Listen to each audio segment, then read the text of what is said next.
Halika at samahan ninyo kami sa aming fish keeping journey. Dahil sa edad ni Rigel ngayon, nag-umpisa na ang kanyang pagkahilig sa mga isda at iba pang aquatic sea creatures. Kaya nag-request siya na mag-alaga kami ng isda. Isa sa mga nagustuhan niya ay ang mga makukulay na isda o mas kilala sa tinatawag na glowfish tetra.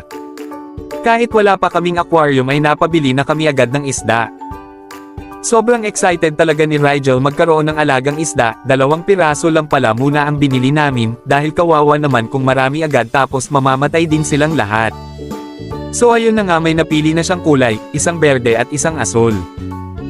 At habang nasa daan kami ay aksidenteng nalaglag ang plastic na pinaglalagyan ng 2 isda kaya sumingaw ang pansamantalang oxygen na nilagay ng staff doon sa pet shop.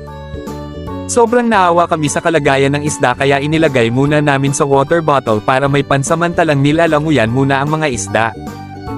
At nang makauwi na kami sa bahay, pansamantala nilagay ko muna sila sa garapon at nilagyan ko muna ng halaman na kangaroo fur na nakita ko lang sa labas ng bahay namin. Nilagay ko na din ang konting buhangin or white sand at mga bato na galing pa sa Puerto Galera nung nagpunta kami noon sa Mindoro. Sobrang tuwang-tuwa ang 2 isda. Hanggang sa kinabukasan ay namatay agad ang kulay asul na isda. At ang natira na lamang ay ang kulay green na isda. Sobrang lungkot ni Rigel sa sinapit ng kulay blue na isda, kaya nagplano na kami bumili ng aquarium at air pump filter para tumagal ang buhay ng alaga ni Rigel na isda.